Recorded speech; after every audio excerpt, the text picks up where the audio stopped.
Today, we're diving into a pretty intense film that explores the lives of five couples dealing with their unique problems and fantasies.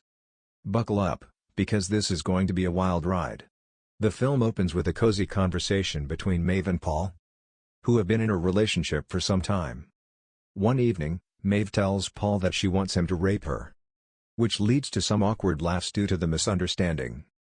She clarifies that it's a fantasy of hers, but she doesn't want to know for sure that it's Paul if it ever happens. Her partners struggle to please her, but eventually, he agrees to go along with it. One day, Maeve comes home and is ambushed by a masked guy, but she quickly realizes it's Paul by his scent. Their first attempt at acting out the fantasy doesn't go as planned. A few days later, while they're out for dinner, they run into two thieves in the parking lot. The couple hands over their cash, but things take a turn when one of the men tries to get too close to Maeve. Paul steps in to protect her, but he gets attacked, and one of the thieves attempts to assault her. In a twist, the whole attack was actually orchestrated by Paul to bring Maeve's fantasy to life. In the chaos, she fights back without realizing it's him, and later, while at the hospital, she accepts his marriage proposal. Next, we meet Dan and Evie. They've been married for a while, but have lost the spark. Unfortunately, they're not really expressing their needs to one another lately. Their couple's therapist suggests trying some role play, which Evie struggles to take seriously at first. But Dan gets too into it and decides to pursue a film career. Dan really throws himself into it, even starting to see himself as a real actor.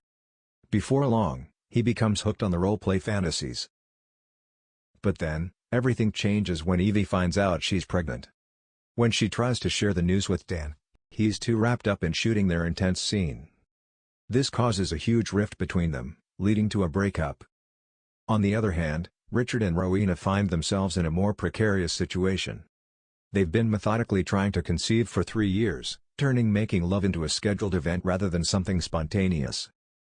But when Richard's father passes away unexpectedly, Rowena discovers that seeing him cry unexpectedly turns her on. She starts finding ways to make him break down, leading to some passionate encounters. It's a darkly funny twist, but it also leads to the film's most somber conclusion. Then there's Phil and Maureen, whose marriage is in the worst shape of all. Phil is a bland corporate worker, while Maureen is a harsh critic of him. She constantly shuts down his attempts at intimacy. But when Phil realizes he finds Maureen attractive when she's asleep, quiet and compliant, he starts drugging her tea at night to have his way with her. While this mostly involves dressing her up and cuddling, this guy's late-night activities are starting to mess with his job. Things get complicated when she discovers some bills for expensive gifts and suspects he's cheating.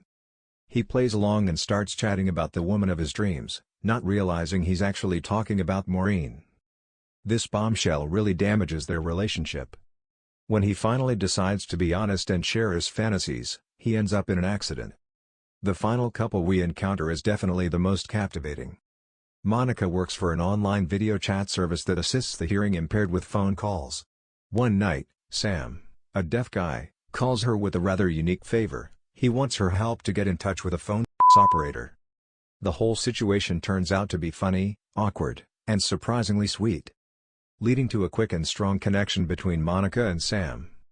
While it might seem like a cliché meet cute, it actually becomes the most relatable and delightful story of the bunch. Connecting all these stories is a new neighbor named Steve who just so happens to be a convicted sex offender. This film wraps up in a totally surprising manner, so check it out and see for yourself.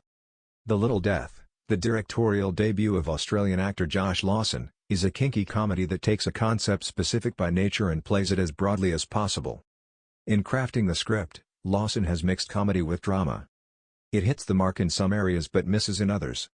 While the overall experience doesn't quite surpass its individual elements, and there are definitely some head-scratching scenes, this film is a fun, cheeky Australian comedy packed with great chemistry, laugh-out-loud moments, and witty dialogue. It's definitely worth checking out.